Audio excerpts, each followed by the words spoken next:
Hi, so we're just going to give you a little peek into what we're doing at the moment for The Two Towers, the second Lord of the Rings film, which is obviously occupying us all morning, noon and night at the moment as we hurry to get it finished in time for its December release. So it'll be great to show you folks a little bit of what we're doing.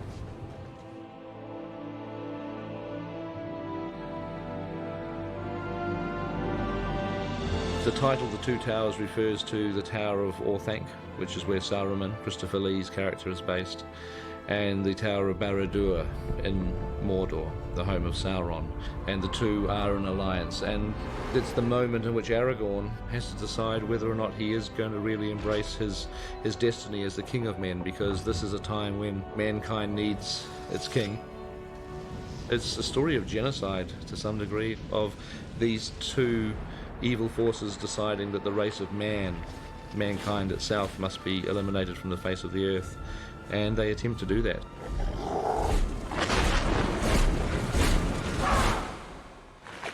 Film 2, like every film in this trilogy, is a challenge. And will remain so until we deliver. It's great. It's a great movie. It's going to be bigger than film 1. The scale is larger, but the focus on the individual characters and their struggles is a lot more intimate. It's the ring. It's getting heavier. So much of the story is about friendship, and I think what Two Towers is about is what happens then when you lose your friends. Merry and Pippin are off, you know, doing their own thing. Frodo and Sam are off doing their own thing. You have Gimli and Legolas and Aragorn doing their own thing. You've kind of established these very important characters in the first movie, and then The Two Towers allows them to kind of explore their own journeys.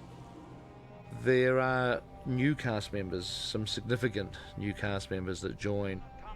There's Theoden, the King of Rohan, who's played by Bernard Hill. And what will you have me do? Look at my men. Their courage hangs by a thread. His niece is Eowyn, who's played by Miranda Otto. She's sort of grown up in a world of men. She's been brought up to fight, she's been brought up to ride, she is surrounded by men, and yet she's not allowed to be a man. At some level it stops and she gets left at home because she is the only daughter and because she is a woman they want to protect her, but she doesn't want to be protected.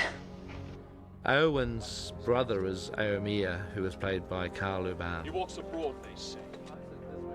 There's also Faramir, who is the brother of Boromir, who was played by Sean Bean, and Faramir is played by David Wenham. There's Wormtongue, played by Brad Dourif, who is essentially the advisor to King Theoden. But not all of the new characters in the Two Towers are actually played by human beings. So now we're going into the motion capture stage. This is just in a little quiet industrial part of Wellington, but through this door is where Gollum is being brought to life. Come on through. All right, how are we going? So Pete, this is shot 7/10. Oh, okay. The character of Gollum is a completely digital creature, but I was determined that I wanted an actor to actually create the character. In this case, it's Andy Serkis. Obviously, he creates the character through the voice. But also, we're doing a lot of Gollum as motion capture, which is when Andy Serkis wears a suit covered in these little dots, and he performs Gollum, he says the dialogue, he plays the scenes out just as he would, and the computer is able to capture his movement and translate that to the digital version of Gollum. Andy was also there on the day that we were shooting the scenes with Sean Astin and Elijah Wood, and so Andy was playing the scenes with them on set. The stuff that I'm doing on set is more demonstrating to the animators. Obviously, the animators are going to be able to create a lot of subtext by a look or a blink that the character does, you know, that I won't actually be so much a part of, you know, because that's their domain. But I'm trying to indicate to them how I see the character being played on the floor. And often we use Andy's original performance that was photographed on the set, and we do the animation over the top of Andy's performance. Gollum is probably the most actor-driven digital creature that has probably ever been used in a film before.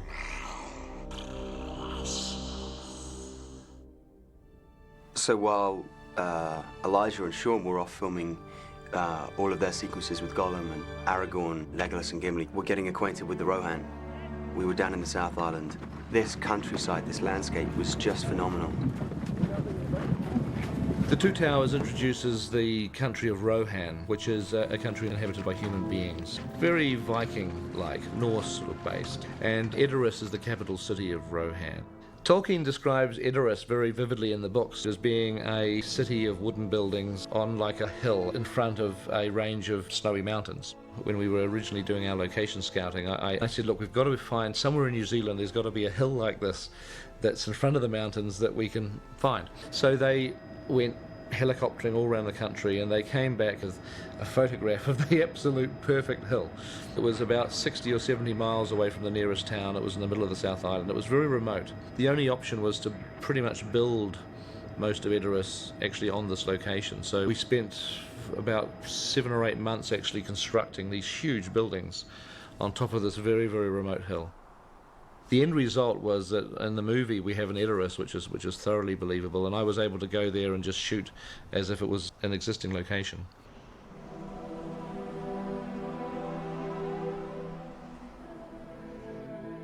The major action set piece in The Two Towers is the Battle of Helm's Deep, and Helm's Deep is a large stone fortress. It's set up a narrow rocky gorge. It's not a strategic castle. It's actually it's a refuge. It's where the people of Rohan go and have protection at times of war. But in this particular instance, the Uruk-hai, who are led by Saruman, they are intent on killing every man, woman, and child in Rohan, and so they set a huge army against this fortress of Helm's Deep. We shot endless night shoots. I think there were about 3 or 4 months worth of night shoots. Viggo Mortensen, who plays Aragorn, and Orlando Bloom and John Rhys-Davies, who are all involved in this battle, they worked week after week after week. It was a very intensive time. To shoot more than 2 weeks straight of night shoots on any movie is a long time. It was so well constructed, and we were so involved in what we were doing. I didn't feel the outside world really at all. That foundation was so instrumental in us getting lost in the story, and I think in audiences getting lost in it.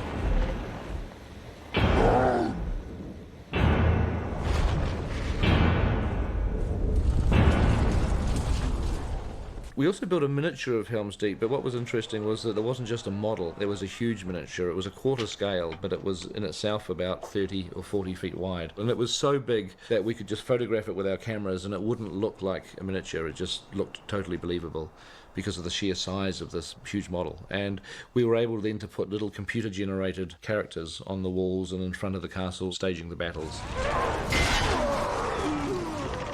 We developed a computer program called Massive. It's a way in which every little computer person has their own brain, and they basically are not animated. They simply massed in armies, and then we press a button and they just go and fight themselves. They make up their own decisions about how they want to fight. And we use this program to some degree on the Fellowship of the Ring.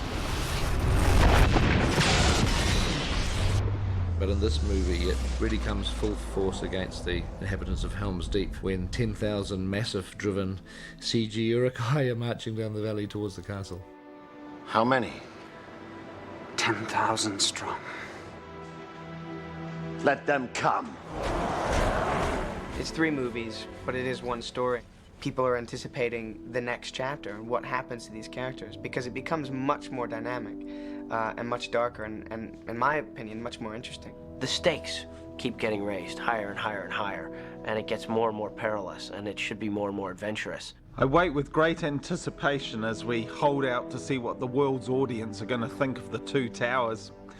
Because the first film has been hailed as this incredible visual epic, but that's nothing compared to what's to come.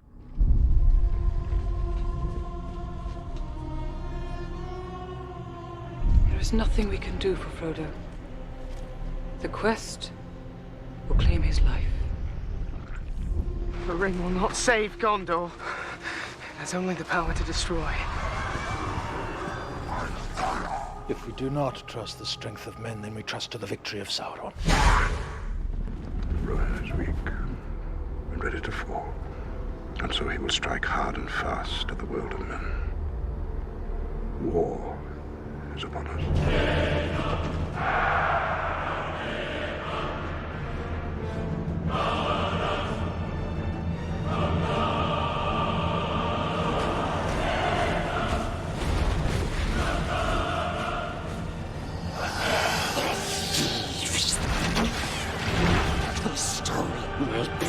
coulisses.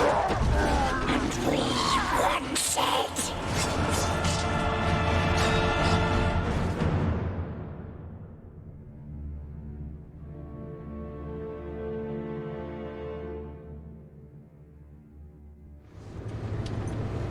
So that's a little bit of a preview of the Two Towers, which is going to open in a couple of months' time. And I hope you've liked what you see, and look forward to seeing you at the movies.